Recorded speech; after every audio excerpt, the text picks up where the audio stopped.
11:59 at Radio Free America, and this is Uncle Sam with music and the truth until dawn. Right now, I got a few words for some of our brothers and sisters in the occupied zone. The chair is against the wall. The chair is against the wall. John has a long mustache. John has a long mustache. It's 12 o'clock, Americans, another day closer to victory. And for all of you out there on or behind the lines, this is your song. And welcome everybody to another 2A workshop. Every Tuesday, every Saturday, we open up a room so we can talk about the Second Amendment, mainly for people who are creating content. If they have questions or something to contribute to talk about either the tools or the tech or the software or the systems or the networking or the strategy to a media. So if you're interested in being part or contributing or being part of the conversation, join us every Tuesday and every Saturday. Nobody's showing up today, so we simulcast this over on the gun channels.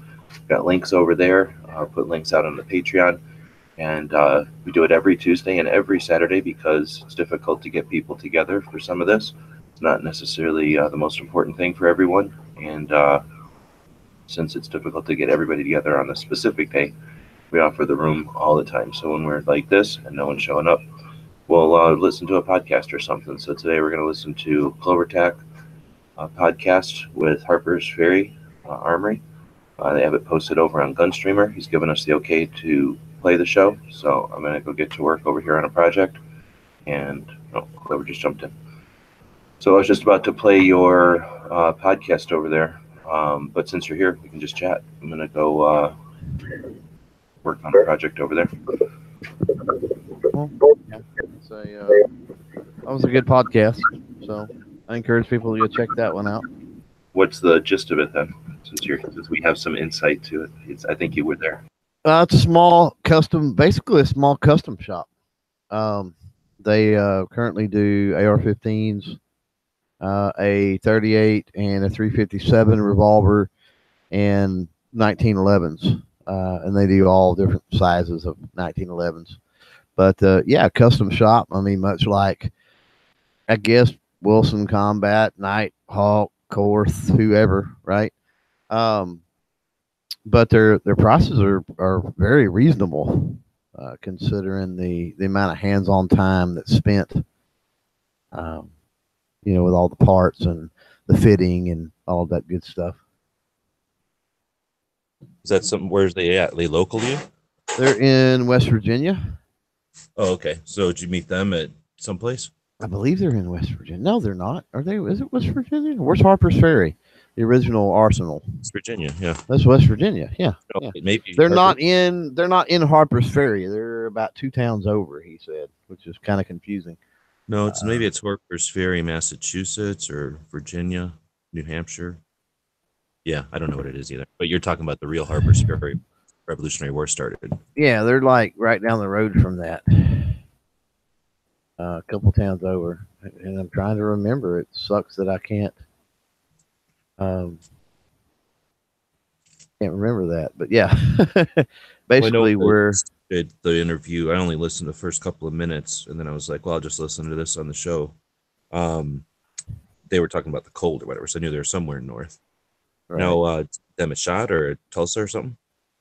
They were the next in the next booth there at Shot. Yeah. Oh, okay. And then you said they're custom shops, so they're making their own guns or they're customizing guns? They do their own, yes. Yeah, it is their own build. And yes, Virginia. It's Harper's Ferry, Virginia, I'm guessing. That sucks that I can't remember that, but yeah, pretty sure.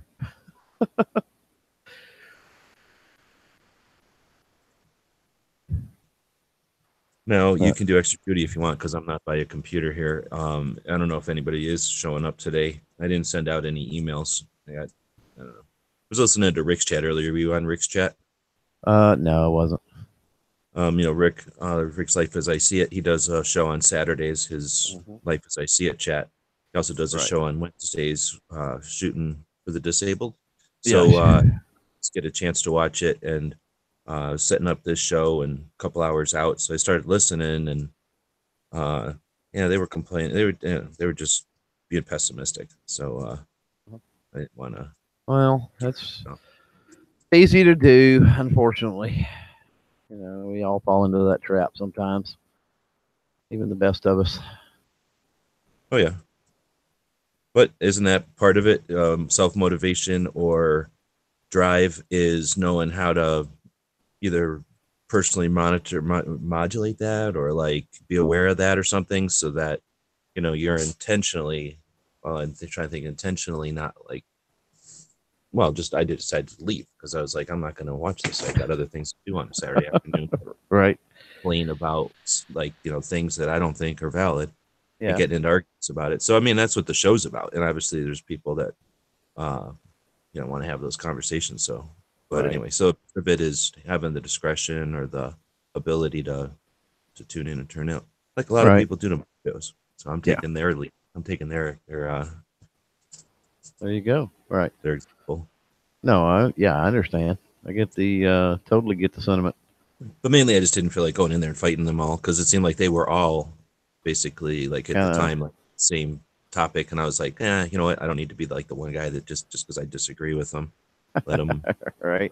truly agree to hate the situation, or like wish for a different situation. Right. No, I got you. Yeah. Totally. What do you got going on in Texas today? Froze last night, so everything's stalling out now. But I woke up this morning with ice and all of that good stuff everywhere. So as somebody who is creating content, I would say full time. I mean, it's not like it's paying all your bills or anything, but you spend a majority of your time working at it, I'm assuming. Yeah, it's full time. Yeah. Not just your podcast or not just your website, but like, in all together, like just the amount of time you spend online being aware of stuff or whatever. Yeah. Right. Not specific or whatever. And obviously you've been doing this for a while. So I'm assuming, like myself, that your, whatever has changed. But how do you have like a schedule or some sort of a routine that you've come up with that accomplishes like making sure everything's met, or do you go more a different method? But I guess I'm saying, how do you schedule time, or how do you?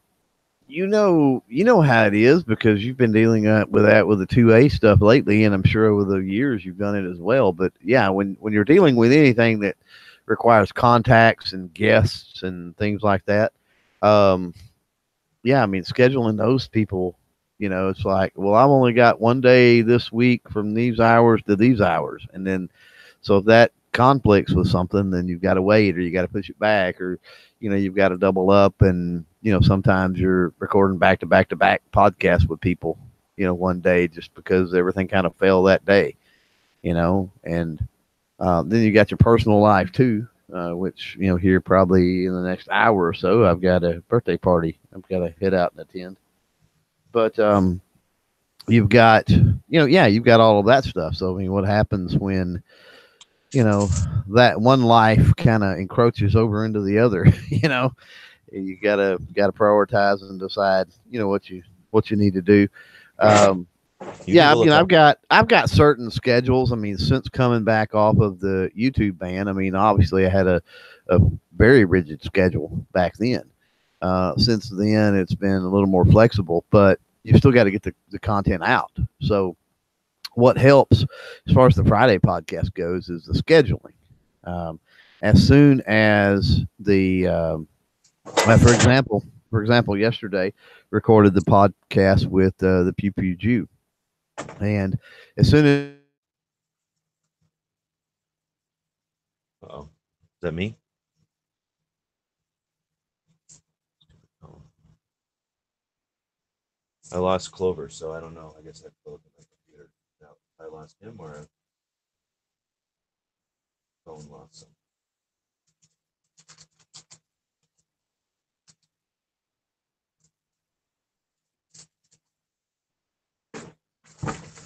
Dang it. All right, I'm going over to my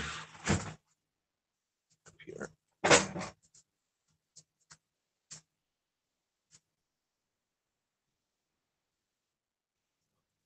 Are you in here?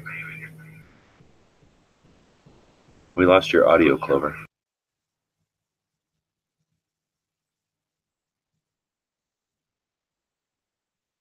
I don't know what the hell that weird ass comment is, so why don't we ban you? Go figure out what's going on over here. Everybody left? Okay, so we're just sitting here. Banning people on YouTube. Big fun. Okay, well, I'm sure Clover will come back. I'm going to mute up this machine. There he is.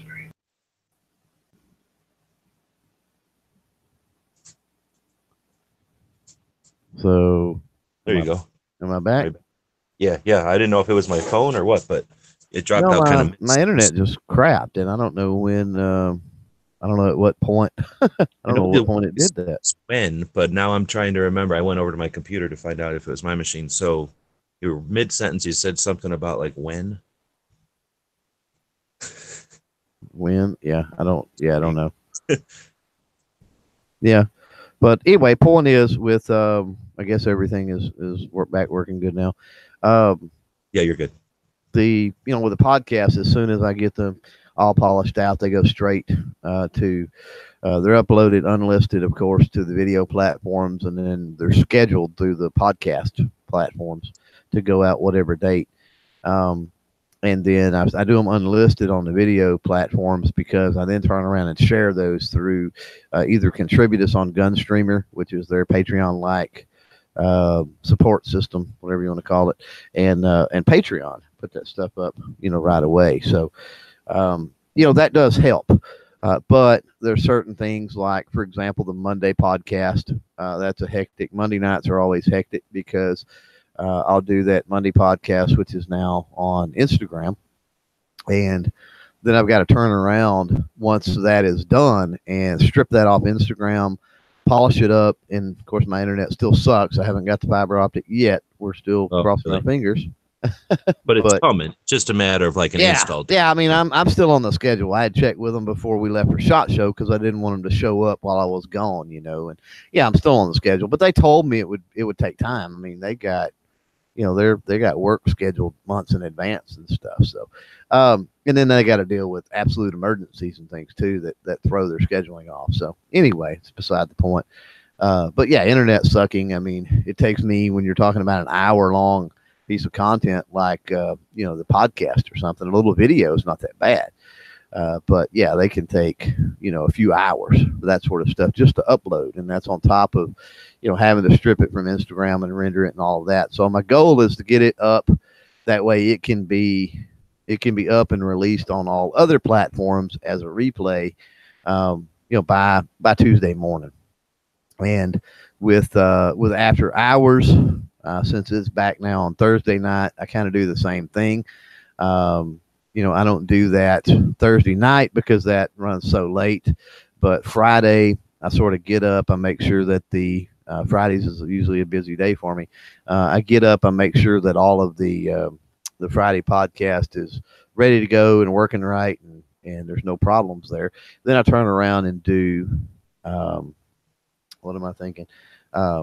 The Thursday night, and I'll take and pull it. You got the Thursday again. Yeah, I'll take the Thursday and I'll pull it into podcast form and set it up to release on Saturday mornings. So everybody in the podcast world gets Thursday night on Saturday morning. And that's why I've started with the intro, and hopefully we'll have an outro here in the next couple of weeks to kind of bookend that and make it a little more podcast friendly. And we'll probably have an ad spot somewhere in there as well. But yeah, just it's hectic. I mean, I don't necessarily keep to the schedule, but when you're just doing things yourself, you don't necessarily have to keep a schedule. It's just when you've got to get this done and sort of when you've got a deadline, and as long as it gets done before then, that's great. And if you can stack things like I have been doing with Friday stays stacked out 3 weeks, something like that, ahead of time, then how far ahead of time you now with the SHOT Show? How far out are you scheduled Friday show because of SHOT Show? I think I'm 3 weeks right now, currently. Well, it's not that. I would figure said something like 3 months or something. No, I'm not yet. I mean, I've got. I don't mean actually recorded. I just mean people that you're planning. Like You're talking about yeah. You're talking about being able to get just corner them down and get it recorded. That's what you're talking about, basically.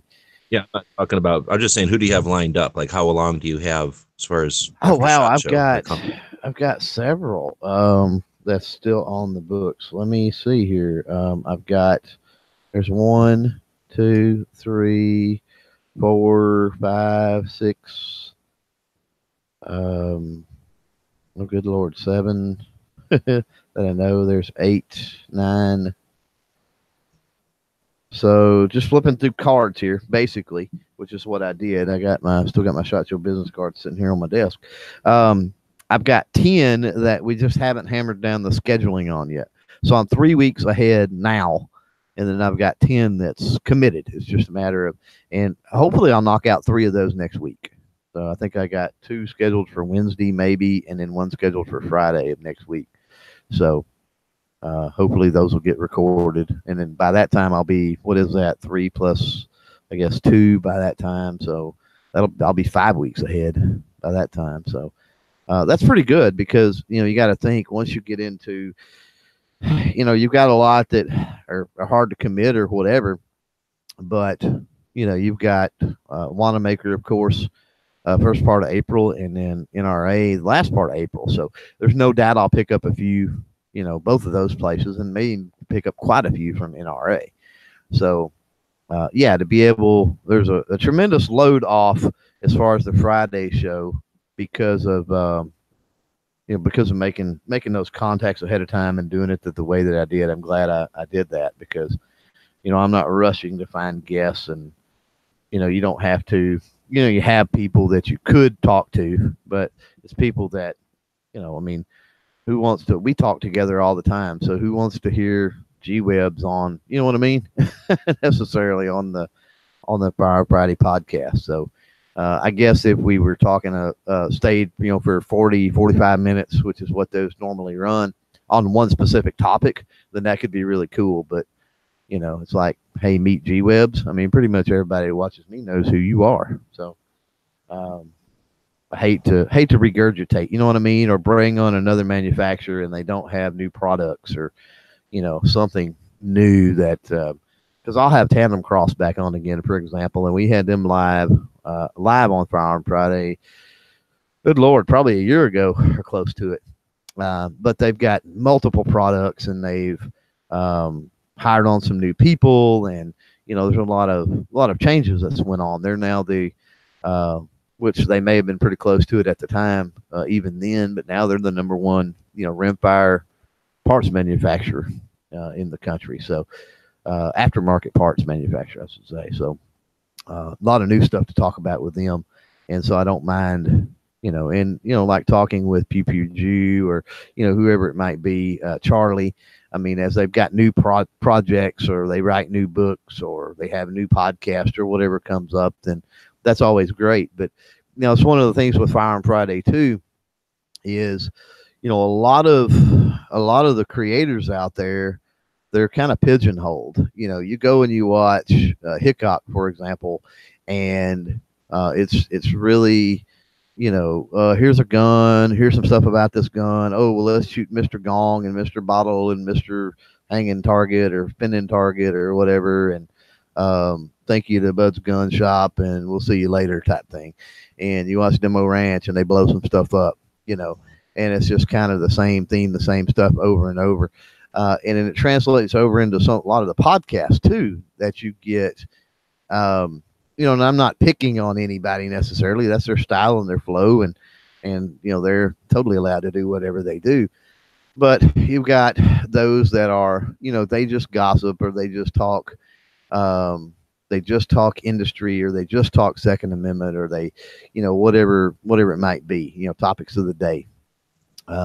And one thing I like about Firearm Friday, and that's where, in the intro, it says, bringing the industry and the community together, is, I like to focus on creators out there. I like to focus on Second Amendment activists and advocates out there, as well as the industry and a wide variety of the industry, from, gunsmiths to manufacturers to dealers to whatever it might be, because I think it's important that those out there that might be listening to that podcast or run across that, hopefully what they get from the My Firearm Friday podcast is that, there's a lot of people and there's a lot of diversity and there's a lot of sectors when you're talking about the firearm community and the firearm industry.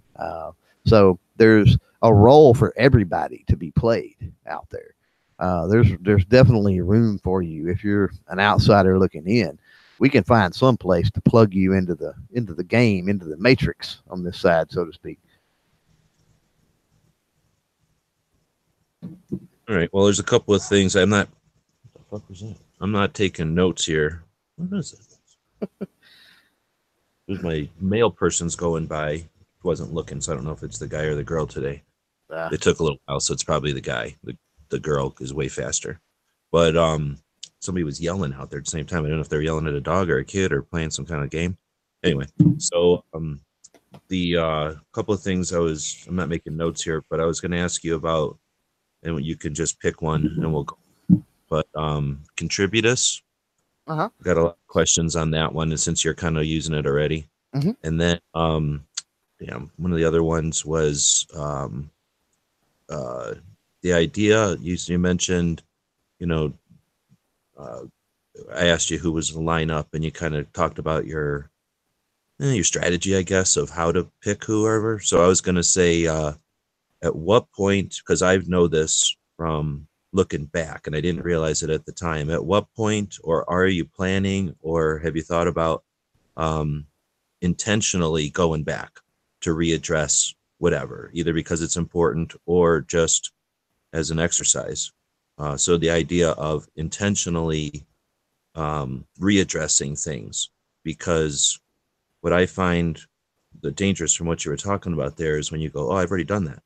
Well, yeah, but your audience isn't the same. You've done it, experienced it, but the audience could be a totally different set of people.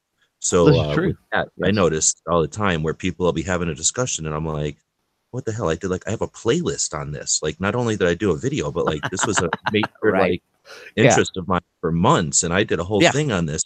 I thought everybody who follows my stuff would have known that about us. But that's one of those things where it's like, and now that YouTube is basically a big bunch of jerks, and as awesome as UnTube and Gunstreamer are, they're not perfect yet. They're new. So I have tons of stuff that isn't even out right now.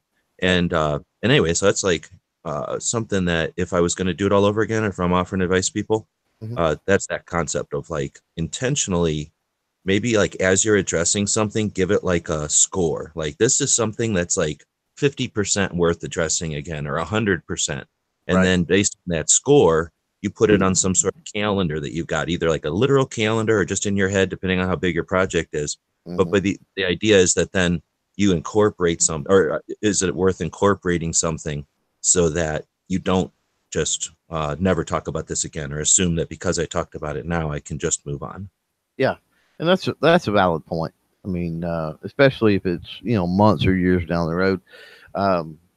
And another aspect of that too is not just, the audience changing, but, I can't tell you how many times it's just like you. I mean, you were going to turn on podcast while you were doing something there, right? And I do that as well. And I think a lot of people do. They're not committing, 100% of their attention necessarily to things and hinging on every word. There are some stuff that I do turn on and watch or listen to, that I'm doing that because for me it's an education. But it's something that I've need to, and want to learn, or whatever the case may be. But, if I'm just clicking on somebody's podcast and I thought, okay, well, I'm doing X, Y, and Z, I'm going to kick this on and listen to this. It passes the time, makes it more enjoyable. And, depending on what I'm involved in, I may miss whole sections. So, there's been several times I went back and re-listened to podcasts and heard things that just like we do when we watch movies, right? You watch a movie and then you watch it the second time and you go, crap, I didn't notice this scene or this part. And it was because you were getting a drink at the time, or you went to the bathroom, or, whatever might have happened. And, the same thing can happen with with the podcast. So it's a very valid concern with, it's not a bad idea to rehash things, particularly things that, may have garnered interest, be it, they've gotten quite a bit of comments, or, or maybe they didn't, but they deserve it, like, well, that's true too. Yeah. Yeah. Conference. Like last year, I made a point, like, I'm not going to let the whole year go by and wish that I would have let people know. So I sat down in January, actually, whenever I first learned the actual dates. In fact, I think the first couple were like the wrong dates because they changed it somewhere through the year. But basically, I sat down and said, I'm going to do these videos. So I just did one, like 10, I guess, one for each, probably the first of the month for the whole year, and just sat down and did that one day. Not because, that was all that interesting, but because I wanted people to at least be aware of it and not be able to, like what happened to me yesterday. There was a thing in Phoenix that I forgot about. I missed meeting Maj again because I forgot about this thing, or I wasn't even really aware that it was happening in Phoenix. I kind of was aware. An attorney up in Phoenix who's Pro 2A had an event, and I was kind of aware of it, but I only mentally put it in my calendar. Like I never actually put it into a calendar. So I missed it. So, there's definitely things out there that are worth putting out there over and over so that they're not forgotten or missed. Right? Especially like we got 2A, what do you call it? Like meetups, not 2B meetups, but 2A, what's the word I'm looking for? So, not gatherings, not a march. Anyway, 2A. Like the rallies or the rally. Thank you. Yeah. There's a 2A rally coming up in Phoenix next week, put on by motorcycle guys from Vietnam. So, that's the kind of stuff that I think is, worth putting out. And then I think there's probably something to, if you are doing an actual effort at making people aware, then there's potentially more interest in following your stuff because you're doing something that's useful as opposed to just shooting the breeze every day. Right. Right. I can agree with that.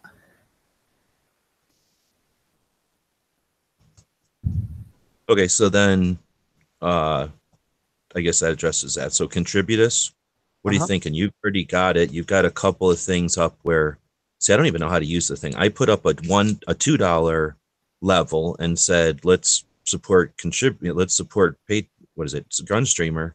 Right. But then only person that's even doing anything is Paul, like from Gunstreamer. So it's like, okay, it's just sitting there. So I'm obviously doing it wrong. And then when I see you've got a thing where like, here's my video with, you got to pay for it, or you got to do the Contributus. And I'm like, oh, I guess I'm missing something because I don't know how to engage that. Well, if you want it early, because one thing with Contributus that doesn't happen with Patreon, because Patreon is, and Contributus, admittedly, I've talked to Austin and them, and they are working on the more subtleties and advanced features of Contributus. So it'll work a lot more like Patreon in the near future. But currently, you can set up your tiers however you want. Mine match Patreon almost identically, and then you're able to go in and turn on, like for example, you can upload a video, and when you upload that video, you have upload or import, either way, because Gunstreamer has that import feature. But in the settings in there, you have two options. You have one option talks about the if it's public, private, or unlisted, right? Okay. So you can set that to public, which may sound bad, but then the next option has to do with Contributus. So you can set it up to where everyone can see that. That's the public, everyone, absolutely anyone that runs across it can see it. Or you can set it up for your $1 level, your $2 level, your $3 level, so forth and so on, right? And if you set that second setting, whatever setting you set it on, everybody at that level and higher gets it. So for me, I go in because my Patreons, again, they'll get my content as soon as I'm done with it. So what I've been doing with Contributus there is I'll go in and I'll set that at the $1 level. That way, anybody that is, contributing through Contributus gets that immediately as well. And then on whatever the public release date is, I just go back in and I change that from $1 or whatever it may be back to everyone, and then it goes public at that point. But I've also found on Contributus, like I said, it's weird, or Gunstreamer, it's weird because it puts that little thing kind of over the thumbnail, right? And you can kind of see the video and everything. Well, apparently you have access to comment on those, which is weird. Oh, interesting. And so I've gotten some pretty hateful comments about, whatever, swear words and everything else. And, you're just e-begging and this, that, and the other, blah, blah, blah. So I've started to try to make a point, because that is I've seen that as being sort of an issue, that I've been going in, and when I upload something that is, prematurely released to Contributus people, that I go into the comments on there and at least put a comment in there that says, look, we appreciate it if you want to go through Contributus and help support the channel. And, part of that appreciation, and I'm paraphrasing, of course, but part of that appreciation is, you get to view this early. But, if you don't want to do that, this will go public on X date. That way, people that are going in know that, eventually they're gonna get that. They don't necessarily have to support the channel to do that. Now, once they get the beauty of it is once they get everything fixed and it's working more like Patreon, where everything is behind those walls, then you won't have to worry about that, and you can actually do more private things with your Contributus people that you won't receive any kind of backlash. Because I don't want something like my lawn chair pop for Patreon, or the monthly Q&A for Patreon, or the monthly chat, or whatever it might be. I don't want that showing up on Gunstreamer at all, period, to anybody except for, you know what I'm saying, except for those that are part of that group. I don't want the thumbnails there. I just don't want anything. I just don't want anything visible. I do that for them. I don't do that for the public to, see what's going on until I get ready to release that publicly, which the lawn chair pops do a month after. Are you going to still continue to use both then? And oh, absolutely, because Patreon is it's just like YouTube in the sense that you got way more reach and people over there, and you've got a diversity, right? So there's people over there that they may not be supporting just firearm related content. I've got one patron over there on Patreon that's supporting like 100 different channels or something. Interesting. And if you scroll through gun channels, like all different kinds of stuff. If you scroll through that, it's all kinds of stuff.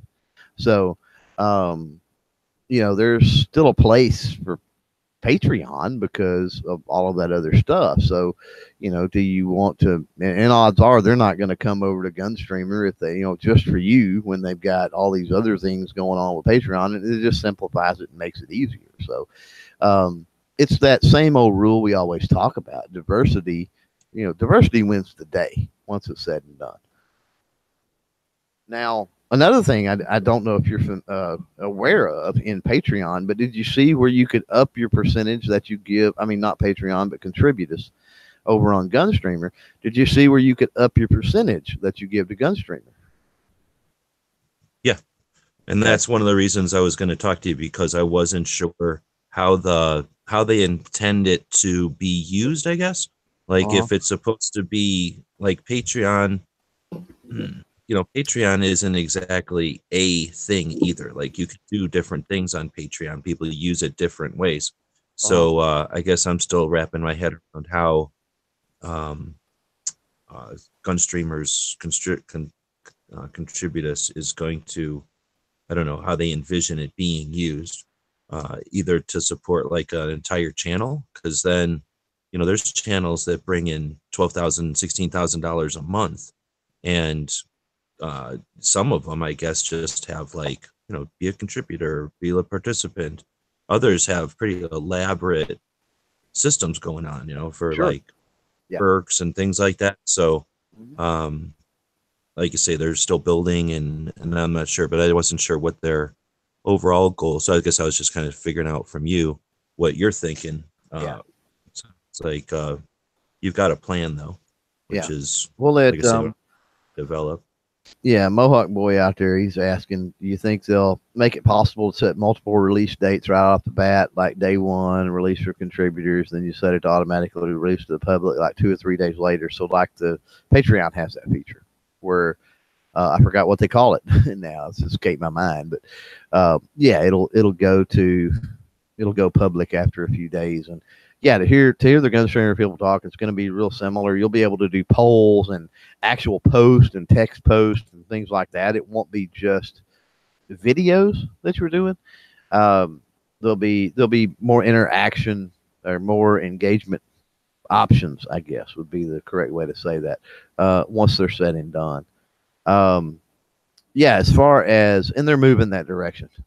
They've talked about it several times. As far as the giving, I like the giving more percent because, if you look at it, and I've upped mine, it's 10% by default, and I actually upped mine to 15%.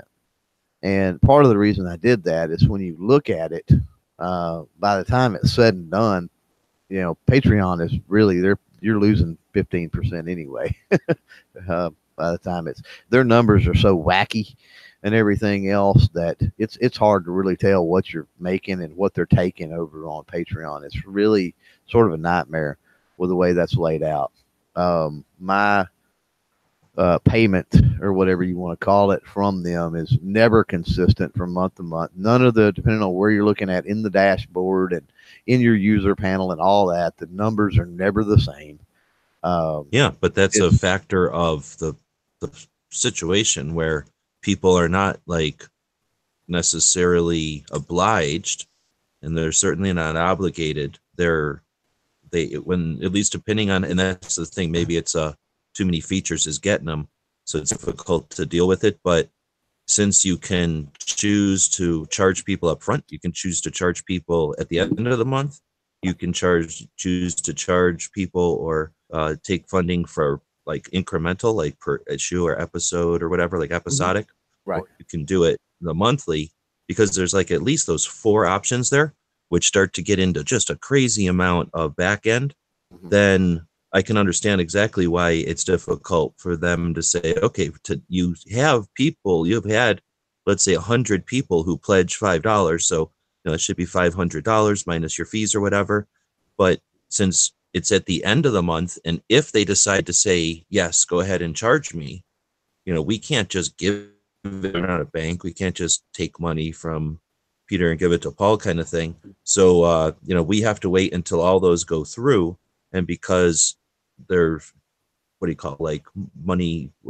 credit card, whatever, processor payment option change, then, oh my goodness, there's so much involved, which is, well, honestly, that's one of the costs and reasons why we don't have 6 gun-friendly payment processors chomping at the bit, wanting to take over for PayPal. I mean, that's an incredibly massive thing, bigger in some ways, at least more vulnerable than any video hosting. Video hosting, you can spam or you could put abusive stuff on there, but they'll be stealing your money. With everything financial, you've got to worry about people stealing your money and everybody's money who's affiliated. You can't get a black eye there. All you get is a lawsuit when you're dealing with money. So that's a difficult situation. So that's why I'm sure they're having to be smart about it, and I'm not. Yeah, I'm not saying that to say that there's something nefarious going on, or anything being shady or anything like that. I'm just saying that it's aggravating when it's maddeningly inconsistent. And I mean, maddeningly inconsistent. And what the reason I'm saying that is, if I've got the same number of patrons in one month that I do the next month that are pledging the same amount of money, then the deposit to my account should be the same amount of money. And that's what I'm saying. There's never been any consistency the whole time I've been on Patreon. Never. No, same here. And I don't understand why. All things the same, it should be the same. That's just my way of thinking. And there's several months that are that way. There's a couple months I would go through and again gain no patrons. So why are those 2 months? Why are they different totals or whatever I say at the end of the month, but we get paid at the first of the month. So yeah, why are those not the same? I don't know, and I'm sure it has to do with what you're talking about, just the massive amount of options and other things that they've got going on. It's jacking with the analytics depending on what portion of the display you're in. It's calculating that data differently.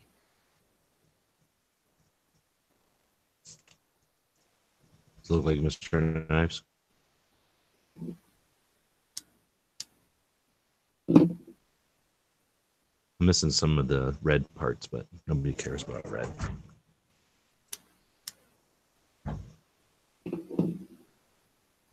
Are you making action figures today, basically? Little Mr. Knives. Yeah, Mr. Knives action figures. Well, action figure implies like It moves, arms I guess. moving and stuff, so more like a figurine. There you go. It's for the new Gun Channels board game. Oh yeah, awesome.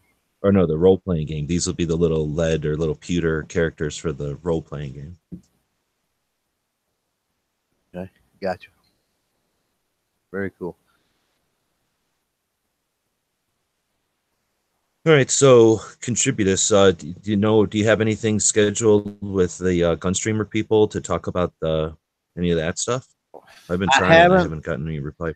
Yeah, I haven't. With as hard as they went after SHOT Show, I haven't really bugged them too much post SHOT Show because I figured they had a lot of stuff to follow up on and deal with. So, and I've got plenty of things now. I've put out some stuff about Contributus. I've promoted it a little more here and there, but as far as actually having them come on and do something, yeah, I may throw that out there to them, but totally understand if they're swamped right now. Yeah, I've got a couple of ideas on how to use it, but I'm a little, just not sure. Like I say, I'm not sure how it's intended. If it's supposed to be nothing gets instigated until a video is viewed, I guess maybe that's what I was thinking because of the way I saw it on your video. I was like, does this require a view to engage? But I think I'm understanding it incorrectly because it sounds like it's more like a Patreon thing where people are with those tiers. People are going to say, I want to contribute whatever $2 a month, and then they're going to get charged once a month, not per video view or something like that. Right. Okay. So I guess what they were doing is unlocking the video as opposed to like pay-per-view. That makes sense. It wasn't watch it. Yeah. Buck to be eligible to see this and everything else. I guess maybe that's what I said. Right.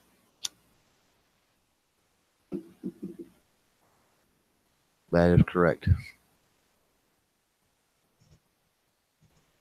And like, we've talked about, Tony's talked about it when he's been on, you can go to a situation, a trade show, an event, whatever opportunity you have to meet a bunch of people in the industry, and you'll get a whole bunch of like, yeah, that's awesome. Yeah.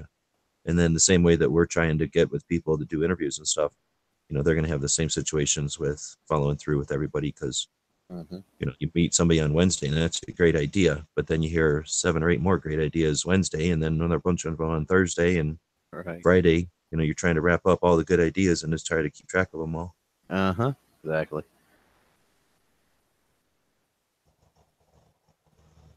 Well, I guess I can go look and see if there's anything on the chat coming in. I forgot what my other question was about, what you were talking about earlier. You got anything as far as just workshop stuff? I mean, you had your show Thursday, but after all your shows that you've had and comments that have come in and whatnot, as far as like content and collaboration and stuff. No, I mean, not really. there's some things I've been following as it pertains to the algorithm in 2019. That's some things that probably Thursday of next week that'll be talked about with my little creator group stuff. So that'll be some interesting stuff. Oh, you're Um, talking about Facebook thing that you do? yeah, yeah. Okay. So is that still active? People are still over there. Does that Oh yeah. seem to rotate, or are those people pretty consistent over the years? Um, it's been up for what, a little over a year. Well, a little over a year now, or 2 years now, maybe it's been. Heck, it's hard to say. I can't even remember, but um, yeah, it's pretty consistent. I mean, the group doesn't grow very big because of some of the stringent requirements for it. It's not a place just a link drop, which is most of what you find over on Facebook when you go to like YouTube groups. Um, Sure. it's and no offense uh, to Ghost, but he created one. I don't think he created one with his is with the same purpose, but he's got that one group that he made over there that we all post in. But we just kind of we back and forth and talk with each other, and we post links. And this group is not about that. Very fact, very seldom does a link to a channel or a video ever get posted because we all operate, 1,300 members or however many there is over there, which there's not that many that's active. Active, a couple of hundred at the most. Um, but we all operate under the guise that we're not each other's audience. So, asking somebody Right. to sit through a video, your video to get just randomly my question. In other words, you see a lot of this. They post a video and they go, "Hey, give me some feedback and tell me what you think." Well, screw that. What do Right. you mean? Give me some feedback and tell me what you think. Give me a specific thing to look for, or advice that you're looking for. Like, hey, let me know what you think about my lighting, right? Right. Or hey, let me know Yeah. what you think about the Or audio. Or was how this does intro okay? Like, yeah, that kind of. yeah, exactly. And what that does is that gets the creator actually thinking. It's real easy to throw something out there and ask somebody, "Hey, just tell me what you think." But if you're thinking about your content enough to be thinking about specific sections and portions and uh, and stuff of your content, then that's going to make you a better creator because you're paying more attention to what you're doing that way. So that's kind of the premise of that. So yeah, it doesn't. The group grows very, very slowly. We lose members pretty regular too. But all in all, it's a pretty good supportive group. It's unlike anything else on Facebook that I've seen so far as a group like that.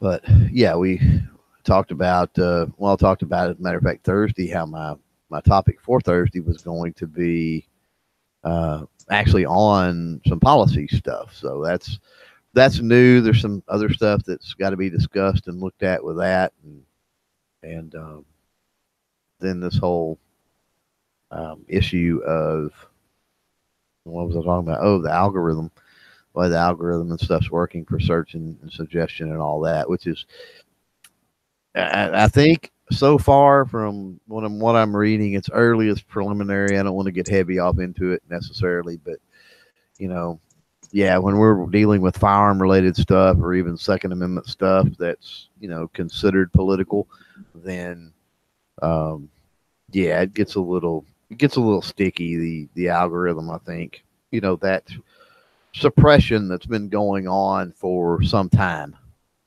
We know that there's been a certain amount of suppression for 2 to 3 years at this point across YouTube, and yeah, it looks like that may be getting worse, unfortunately for us, when it comes to suppression for search and suggestion. Anyway,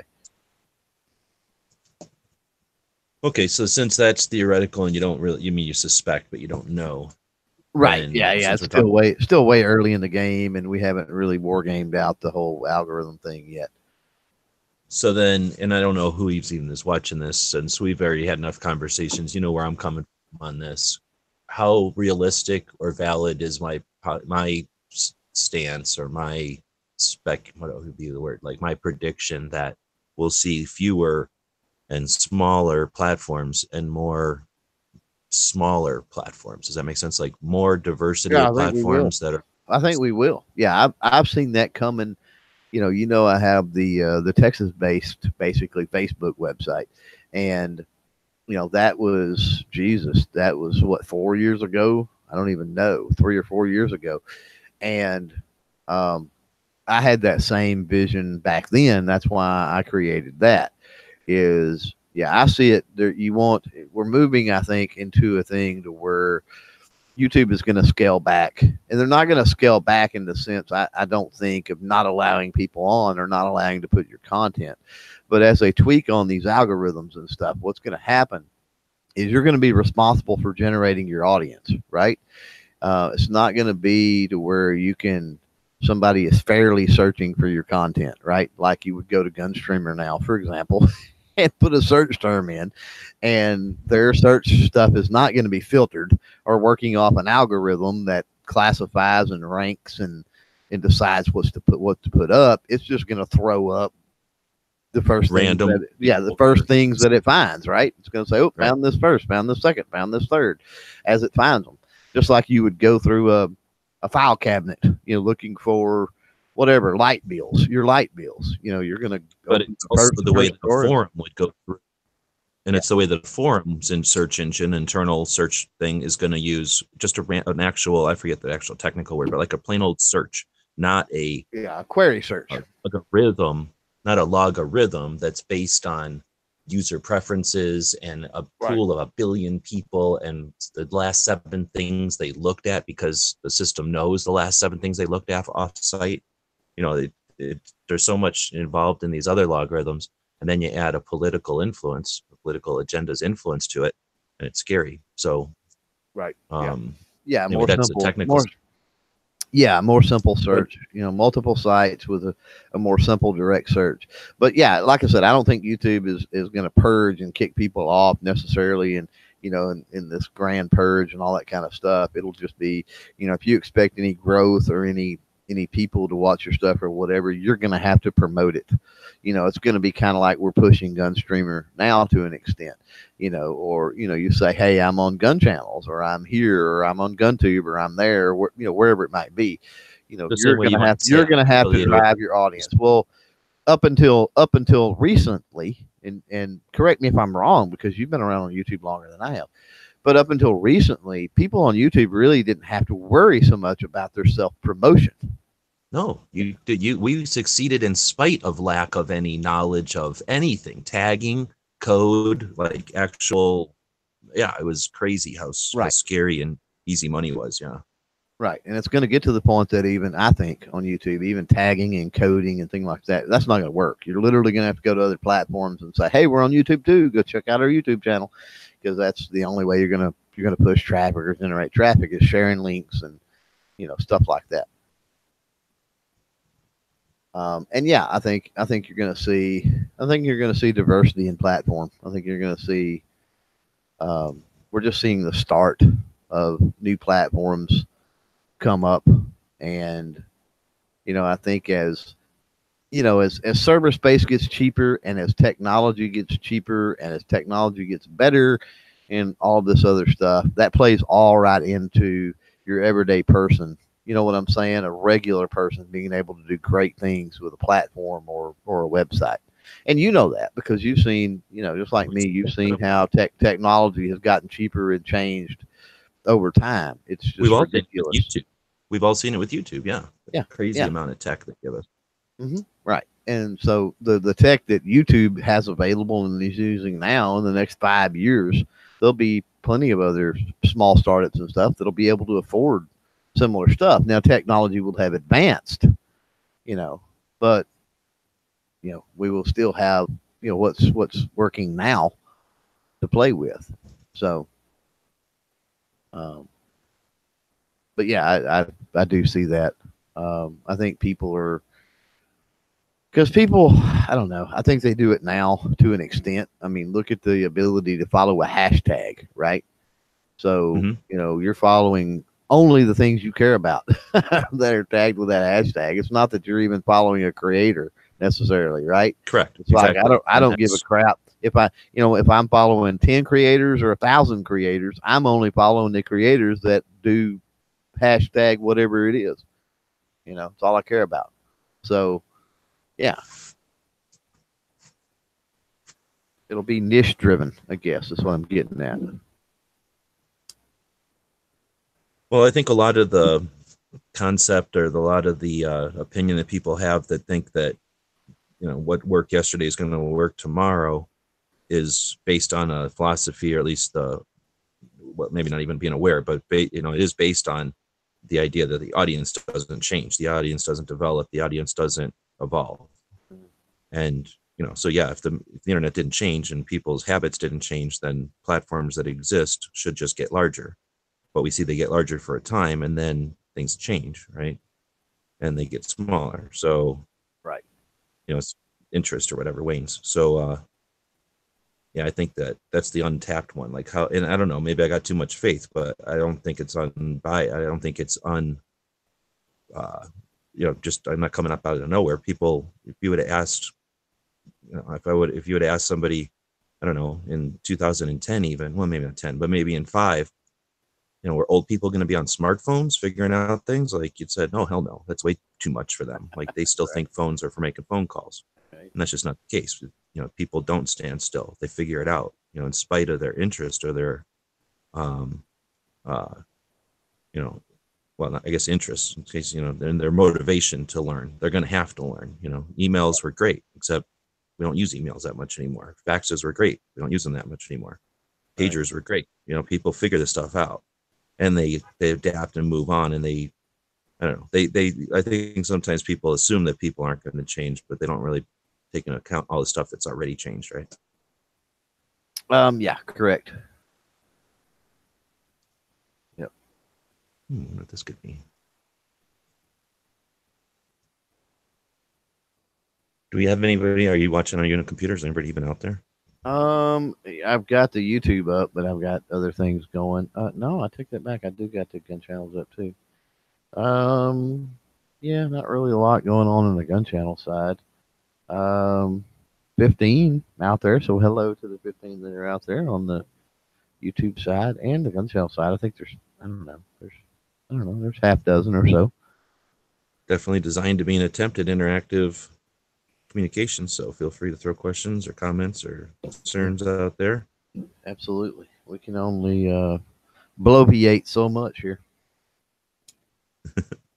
I'm actually working on another Fud Life Instagram post right now myself. So how do you do your Instagrams? Do you have some kind of strategy, or do you bounce off of what other people are doing, or some mix? Or no, and I was talking to my wife about this the other night as she gets kind of more involved in things and what have you. And my Instagram is just more about me and the channel, really. I know people have their Instagram strategies where, it's like, oh, well, my Instagram page is all about being motivational, and my Instagram page is all about showing military planes, and so forth and so on. And mine is just more of things I find cool, missions and whatever that the channel has in mind, sharing things that I think are worthy of reposting, that sort of thing. I don't know that that's I don't know whether that's altogether a good or a bad thing, but that's the way I do it. yeah, Instagram's one of those things. I think, and I definitely know people that succeed on Instagram. By succeed, I mean make money, like make it worth their time. Right. But you really have to spend your time on Instagram. You can certainly have benefits from Instagram without spending all that time, but it's difficult to see results unless you're going to spend a lot of time on it. I think it's worth it. I mean, I personally have had more financial success, you could say, or whatever, off of Instagram in the last years than YouTube even, or other platforms. Oh yeah, But absolutely. Yeah. some of that was inadvertent, it just happened. But with deliberate intent, you can create that. You can make that happen faster or more often, or start it intentionally. Right. Right.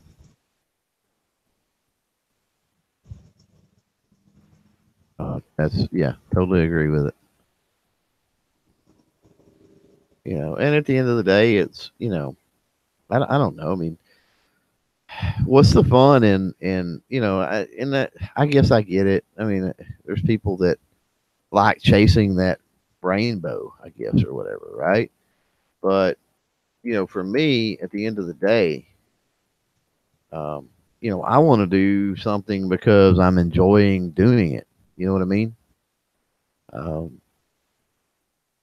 Not because I'm chasing views or likes or whatever it is. And then if other people come along for the ride, I mean, I think that creates a situation. I think that you're going to get more engagement, I think, out of it, because those people that come along for the ride, they have a vested interest, right, in what you're doing, because they're interested in that same thing too. That's why they're following or viewing or liking or whatever it might be.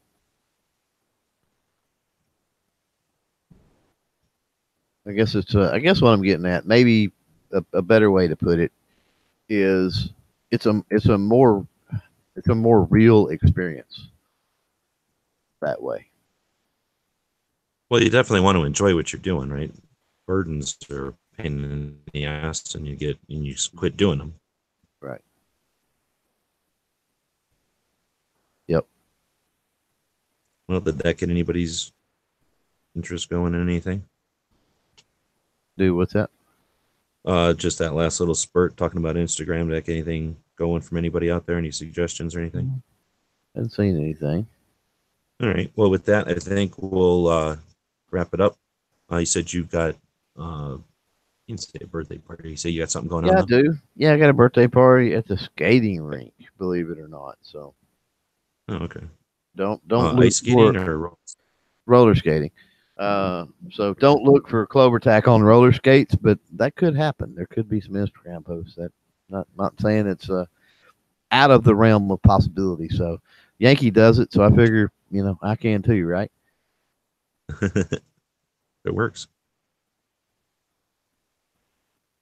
So yeah. All right. Well, Enjoyed it. Hopefully, we talked about a few things that those watching in replay can find beneficial, and get out there, write those blogs, turn those cameras on, record some audio and post it, take some pictures and post them, whatever. But in some way, get out there and get active.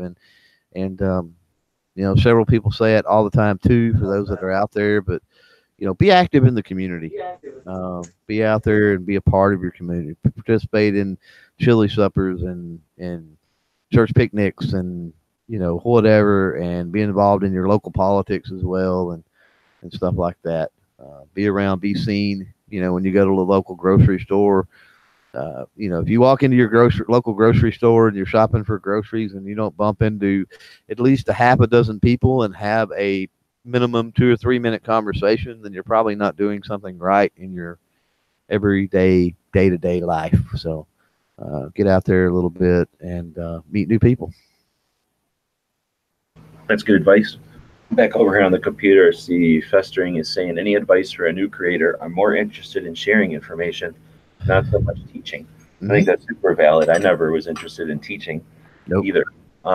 There's a lot of responsibility when you're teaching, but when you're just sharing, you're contributing to the conversation.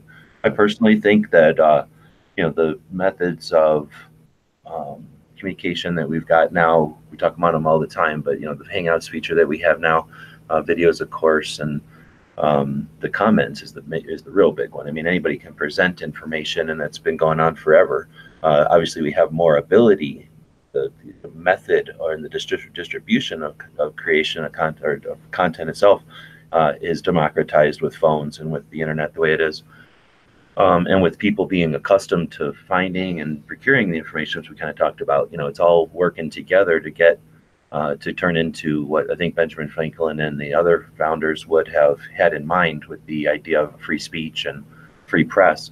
So, I think that with that in mind, again, thinking about the audience and the people absorbing and being aware of that information, we're going to see less dependency on like cut and dry 30-minute blocks of instruction. Schools went from dry repetition and memorization to more interesting and, I don't know, like interactive methods of learning, so that people absorb the information. They understand the concepts behind things, not just the facts and figures, not just the dates, so that you're not just regurgitating knowledge, but you're aware of the reason for learning either that aspect of history or whatever it happens to be. So when I first started doing stuff online, it was literally just to share. There was no ambition. There was no thing. There was no roadmap. There was no any indication at all that the internet would be what it is now, 22 years, 20-something years later. There was simply the tools in front of us and an ability to put pictures online that others could check out from a remote location. And that was a new thing, like I would have had to send the pictures. That means I would have had taken pictures, had copies of them made, and sent them to people, or expected them to send them around or meet each other and show each other the pictures. So if I was fishing or something out here and I wanted to show them, hey, I was catching bass in the middle of the desert, it was just a way to get that information, get that information across to people. I would put that out there to show 2 or 3 friends of mine, and then other people would discover it. And that's where the internet happened. Everybody was out there just sharing what they were interested in, and others just figured out that there's a lot of stuff to experience, and then search engines were created and all this other stuff. So I think there's much value. I think it's ultimately valuable to have people just sharing their experiences. That's raw, unedited, real life experience of what people are doing. So I guess he's got to jump out. So as far as the teaching part, I agree with you. There's definitely people out there that are qualified and interested in teaching. Let them do it. If you want to just share what you're doing, do it. It doesn't need to appeal to everybody out there to be valid. There's people out there that are doing good things and don't have the skills to post stuff. So if you're interested in pursuing it for whatever reason, in a video or in a blog or in photographs or in audio, exercise that. If it turns into something you really enjoy, let it develop. If it doesn't, didn't cost you nothing, and you've contributed to the awareness of the Second Amendment out there. And when the politicians want to suggest that we're all a bunch of weirdos, and we're all this or we're all that, you've created a barrier to that, a permanent barrier to that stuff that people can find, and there are people that'll find it. So with that, I guess I'll quit chatting. Thanks, Clover, for jumping in and keeping it going. And we'll continue to work on some side projects here when we can sneak away some time. We'll continue to do the 2A workshops to educate, to inspire, and to encourage people to pick up their telephones or their cameras or their video cameras or their microphones or their pencils or their keyboards and be part of this whole thing. Very little to lose and very much to gain, and we all win in the end. So thanks to everybody for showing up. And I think Stomp has a show tonight. Either Sarge or Obnoxious will have, I think it's Obnoxious, and Sarge had his show the other night. Sunday there's a couple of shows happening, and midnight wraps up the night. Gun Gals is right before him. I don't know if Rich does his show permanently on Sundays now, but there's lots of stuff happening. Gun Channels is a community we built. It's going on 6 years now. It's not the biggest, fanciest, most app having nothing. It's just a bunch of people who appreciate all the stuff that's happening out here, and it gives us a place to collaborate. So check it out if you're interested. Support us and other crap that's out there if you think it's worth it. But most importantly, understand that you're part of this whole thing. We don't have to just read a magazine and put it down. You have the ability to comment. You have the ability to share. You have the ability to put your opinion out there on stuff. There's people that hate my guts and they put out every day how much I suck. Feel free. There's people that think I'm great and put out there how great I am. Do that with other people. I'm not the only person on the internet. You have a lot of influence out there. These tools give us even more power than ever before if we want to use it. And I'll quit inspiring you. Go do something.